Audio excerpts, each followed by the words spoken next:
I'm in the process of embarking on a new adventure, and it is capturing villagers.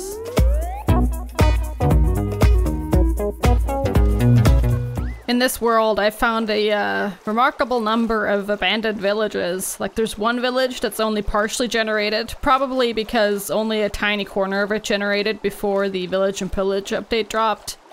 And then there's another village that got generated with absolutely no villagers, and I don't know why that is. And then there's another village, which is the one that I'm heading to right now, and that village, I think, only has 2 villagers in it. I have to, not entirely sure about that. I'll have to double check. If I don't hit land very soon, I might have a problem. Let me try to get to land to put down a bed so I can sleep the night off and then continue the journey. Anyway, as I was saying, the village we're heading to right now, last time I was there was only 2 villagers there, even though I think I'm the only person who ever was there, and I make sure to get out of there before nightfall. So I'm not sure what's up, but I'm hoping I can find at least 2 villagers there, capture them, and start breeding them up. And I've never tried this before, so this is going to be a bit of an adventure. I've brought with me some boats and a couple leads. I'm hoping I can use the boats to drag the villagers to a central location where I can then build up a breeder. So we'll see how that works out.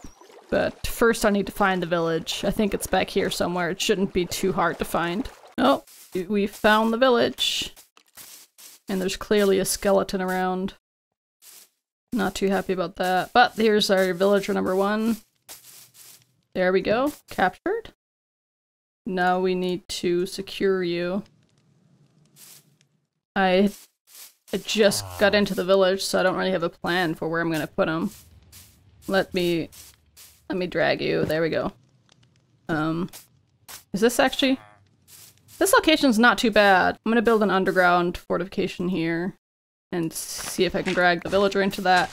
I should have brought some doors. I guess it can cannibalize some doors from some of the other towns or some of the other stuff, but let me get this villager into safety and then we'll continue talking. And dragging villager 1. Can I have to push you? Have to push. Can I or do I have to... Oh, can I row the boat? Okay.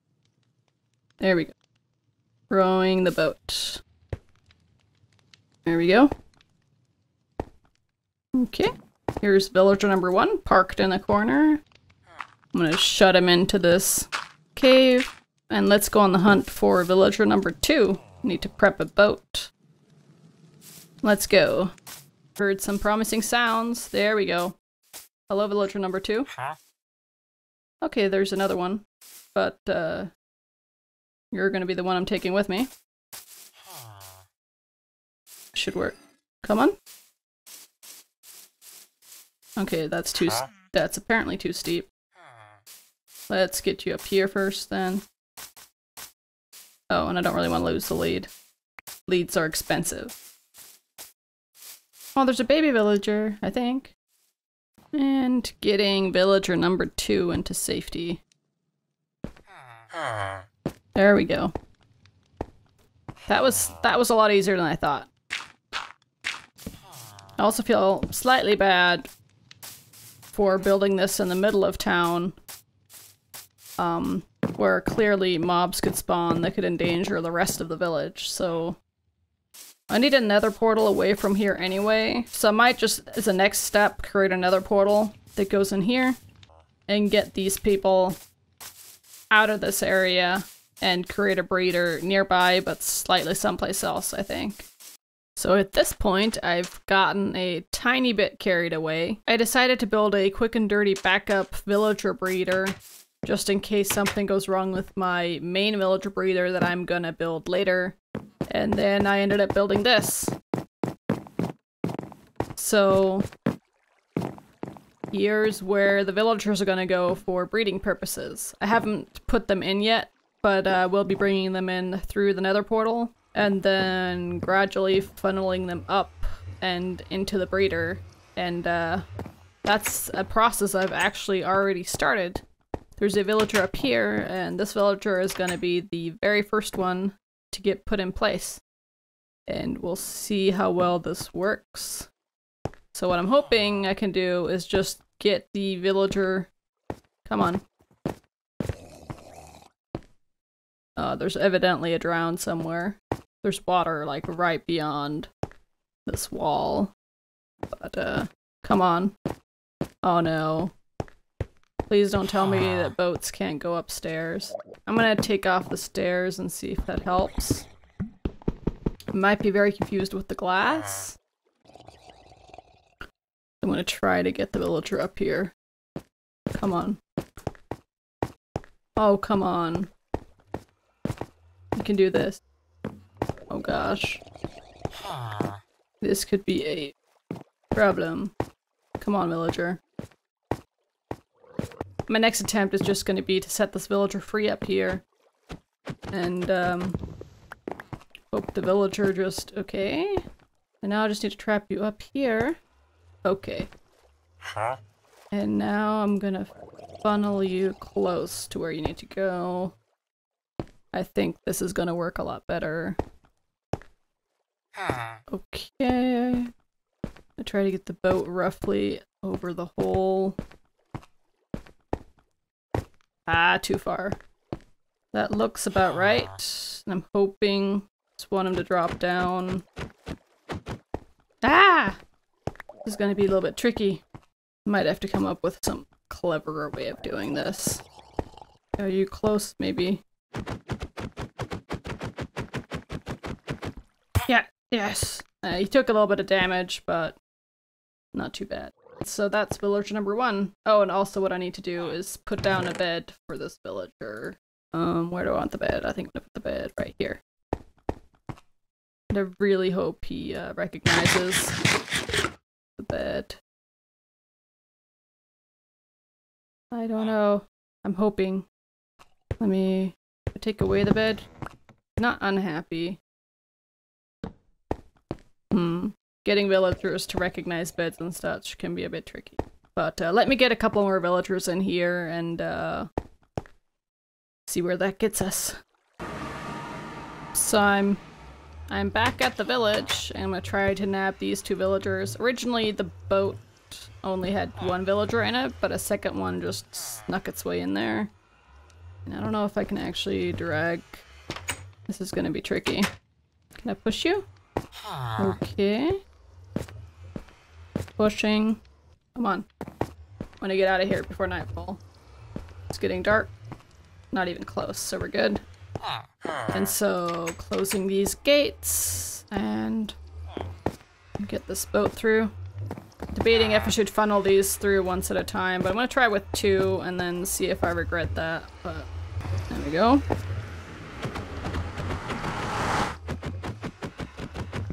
Okay, they both went through. I'm gonna follow and try to get them in a boat as fast as possible. Okay, that was number 1. Where did the other guy go? Oh, there you are. Need to get you in a boat. 2, come on. There we go. Come on, come on, come on. No, there we go. Okay, I think he's gonna be okay over here, maybe. But I'm gonna get them. Huh? I'm gonna ferry them over into the breeder one at a time real quick. Close to the portal. I think we're good. I think. Hoping. There we go. I'm gonna go through the portal. And then there should be a very free villager roaming around. There we go. You're in the boat. Villager number 2, I'm coming for you. There we go. Let's chauffeur you over here too. La la la. La la la. La la la. This looks pretty fun. Also, I really don't know what's up with this portal. This is the second portal that's turned sort of in a half-broken state. I really don't know why it's doing that. I'm pretty sure there's a pigman dying in here, and maybe it's because the portal's broken? I don't know. Dude. Villager, will you please come in here? Please? Villager! Maybe I need to put the boat down here. Of course you went into the second boat. But you know what? I'm gonna try to drag them up both together and see what happens. Ooh, they're just flying up here. There we go. Okay, that was a lot easier than I expected. Apparently, that guy registered with the bed. So that's nice. They definitely figured out where their bed is, so that's good. They're already breeding! They're already breeding. Which probably means that there's an additional bed somewhere that is not properly registered with stuff. I also haven't fed them any carrots, so they must have food from the village before, and they already produced a baby, I see. So I'm gonna let the baby down there grow up. And then bring it up here, so it can continue to breed. So I'm gonna put down one more bed, and then feed them a bunch more carrots, and hope that that will result in them breeding some more. Will that work? Okay, that was a stack of carrots. I'll put the rest in here. Some of the villagers might have a bit of a cooldown that needs to happen before they can breed again. While I'm waiting for the villagers to reproduce a bit more, I figured I might as well try to get this baby villager out of the bottom of the breeder. Let's see if this works out. And please work. Okay, timing was off. There we go. Hello, baby. Oh, and also let's get you in a boat. Grab one of these boats. I don't know if this is gonna work, but I'm gonna try it. Okay, can you just go in the boat? Yes. Okay. Got a baby in a boat. At this point I should say that I did not come up with the idea for this breeder all by myself. I was trying to look through my YouTube history to see who gave me the idea originally, and the most similar design I can find right now is from a tutorial by Skippy6 Gaming, and I'll link to it below. His design is not quite the same, but the basic concept of just having some villagers in the middle on a block here and having the babies fall off the side is pretty much the same as what I have here. Oh, and we got our second baby! Whoop! So what I want to do is wait for this guy to grow up, stick him in here, and then get the next baby up here. Yes! Well, villager number 1 just got unhappy and happy again, but villager number 1, or baby villager number 1, just turned into an adult, which means it's ready to go into the breeder and totally do incest, but we won't talk about that. There we go. There we go. Villager number 4 is in the hole. I just fished up a Mending 1 book in Efficiency 3. I'm so excited. It's the first time I've had access to mending ever. I don't actually know what I'm going to use it on yet, but I'm going to use it on something. I'm so excited. So happy. So I'm going to continue fishing until this little guy grows up. And then we'll continue with the stocking of the breeder.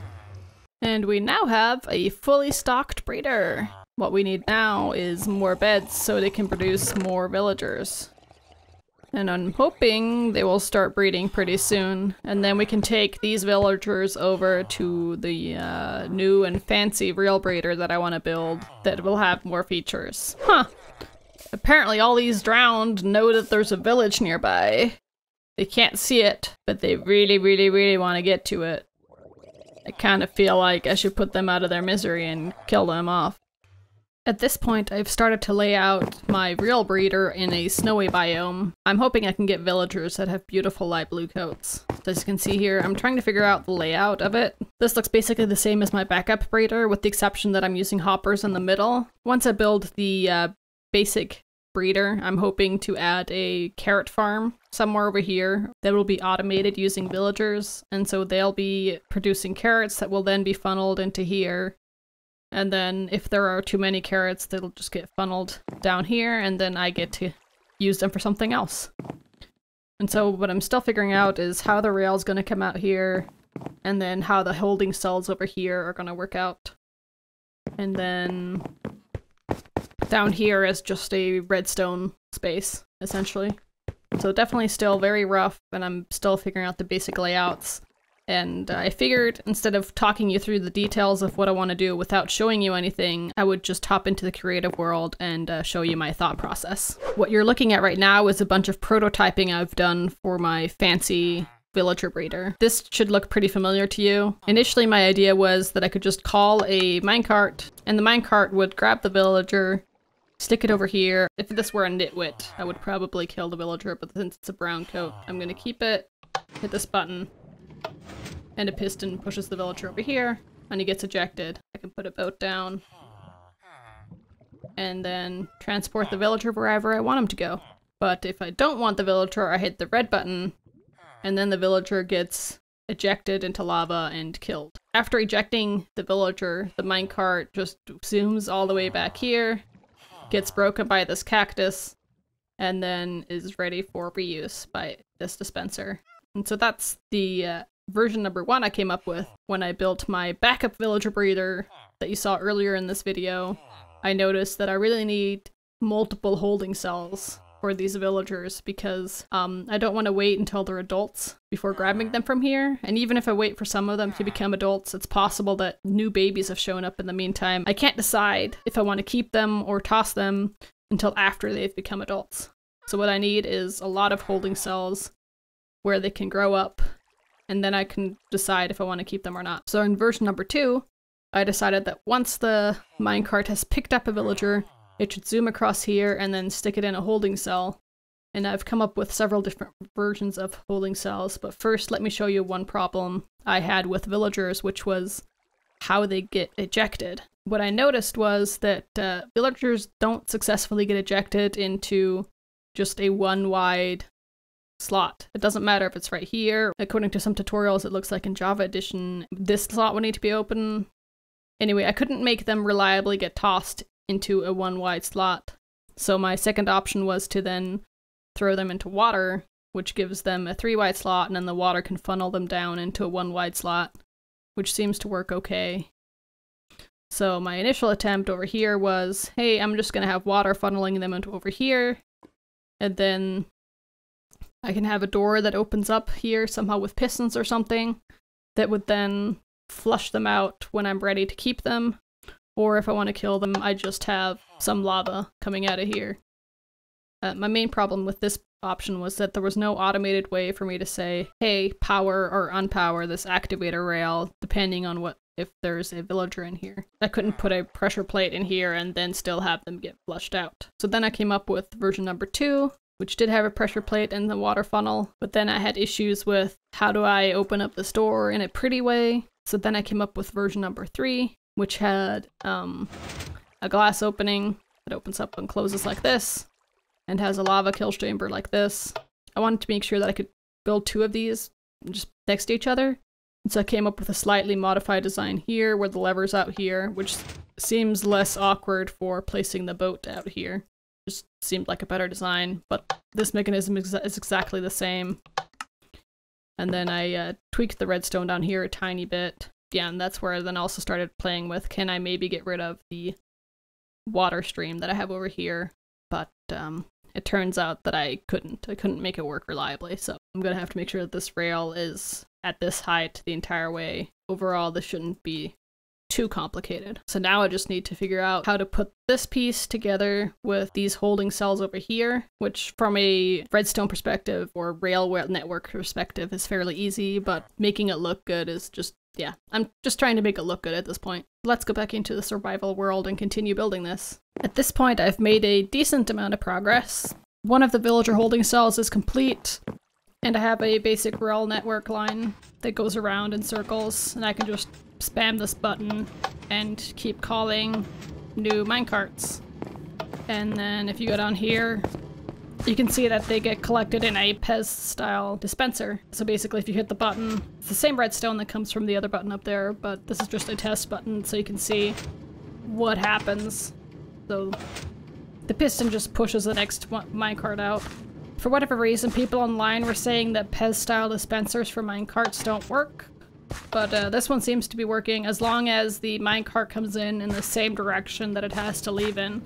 I originally had the line coming up here, and then it was facing in the wrong direction when it got piled in here, and for whatever reason the piston wasn't able to turn the minecart around and fully release it with one push, and then I just got stuck, so I had to make sure that the minecarts got piled in the right direction. Previously I had a cactus set up here that would break the minecarts, and then a dispenser that would dispense minecarts here. What I noticed while testing was that the cactus would actually break a fair number of minecarts. It wouldn't just break them down into item drops, it would actually break them completely so they would stop existing. I only sent a couple minecarts around, and the cactus broke like 2 out of like 7 or something, which was iron-wise and effort-wise, that's way too expensive. And if I can use this system and not lose any minecarts, that's a lot better. It's also fairly simple to set up. Redstone-wise, I've made a couple tweaks to this holding cell too. You can see that I can open and close this glass as I did in the creative world. And then I'm gonna activate the lava. And I think the only reason I can get away with having lava so close to wood is that fire spread is turned off. So I'm gonna take advantage of it because I can, but yeah, if you don't have fire spread turned off on your world, you might want to use something that's not wood. So the redstone from the switch here that opens and closes the glass is down here. And then if we run over this way, you can see that the redstone for the glass door continues up there and triggers the other sticky piston over there. And then there's the yellow line that goes up here for the activator rail. As you can see here, there's a little activator rail. It's set to eject a mob that comes around in the next minecart. And then if it drops something down onto the pressure plate, you can see that this turns off. And as soon as I pick that up, this should turn back on. And since I've shown you this redstone in the creative world, I've actually made 2 design changes to it. So one of them was to install a pulse extender right here for the pressure plate, because I noticed that some of the baby villagers and even some of the adult villagers would sometimes jump up and down on the pressure plate, and I didn't want their jumping to trigger the activator rail. If another minecart came across with a villager while they were jumping, it might accidentally throw a second villager into the same cell, and I didn't want that. And then you might also notice that I have this green block here, and I made it green because it's a block that interacts with both this cyan line and the yellow line, in that when this block is powered, it means that the glass door is open on the other side, and then that actually powers this redstone and makes sure that no mob gets ejected while the glass door is open, which I thought was kind of neat. And I think that's a summary of what's going on redstone-wise. So next steps for me, I think, are to finish this top part of the breeder and start getting some villagers in here. I think I want to build up to 6 of these holding cells, and I want to make sure that before I build a bunch of them, that this one actually works as well as I hope it does. I'm about to start bringing villagers over here. There's definitely still a lot of work to be done to this place, but I think we're ready to start testing, and I want to make sure to start testing and breeding up villagers sooner rather than later in case something's horribly wrong with this place and for whatever reason I haven't noticed it yet. Let's start bringing over villagers from our backup breeder. La la la la la. La la la la la. La la la la la la la. Trying to figure out if jumping or walking with a lead through the nether is faster than rowing. I don't know. For the time being, this is more fun. Woo! I really need to get some packed ice into the nether at some point. Is this? Yes, this is us.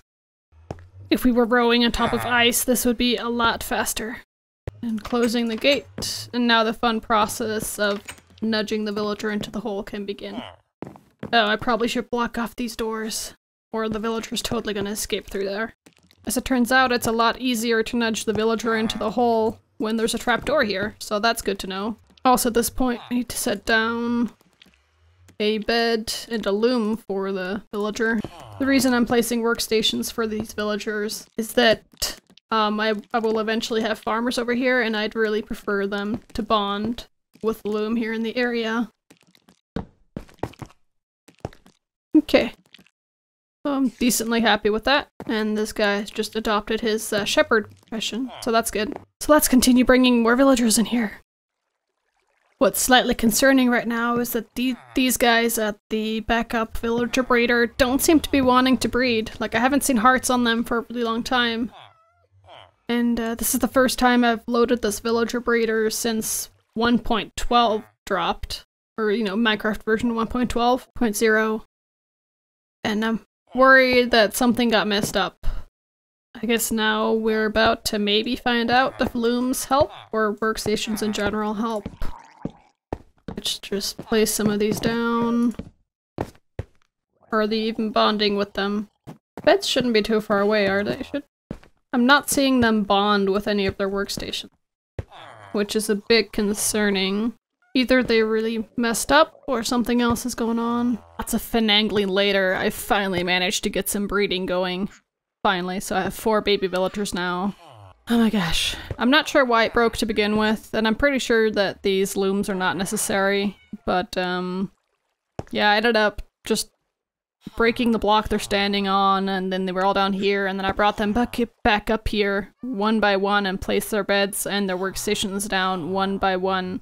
There's only 5 workstations here because the one with the green coat is a nitwit, which means that it's a permanently unemployed villager and for anything other than breeding, totally useless. Oh, I raised them by half a block, so the layout is the same as in the other breeder. I'm glad this is working again. I was so worried this was going to be permanently broken. So yeah, now we definitely have a bunch of baby villagers. Now I just need to wait for them to grow up, and then I can bring them over to the other breeder. So at this point, I have 2 villagers up here, and they've bred a taiga villager. I was actually hoping for snowy villagers because I'm building this in a snowy taiga biome, but it looks like the taiga wins over the snowy part of it, so taiga before snowy. I'm not sure where I would have to breed these to actually get snowy villagers, so slightly disappointed, but this taiga villager looks pretty cute, and my contraption worked flawlessly to bring him in here, so now I just need to wait for him to grow up and double check that it's not a nitwit. And then this guy can go straight back up into the breeder. Many hours of work later, I've now implemented all 6 villager cells. And they do work, so the redstone behind it is there. And the rail line coming around here is there. So overall, pretty happy. Next step here is implementing a carrot farm with villagers in it. And finishing up the decorations in here. I'm probably gonna do that work in a future video together with another build that I want to do that will take a lot of villagers. So I'll be able to build this farm while I'm waiting for a lot of villagers to get bred up for the iron farm I want to build soon. So I think this is it.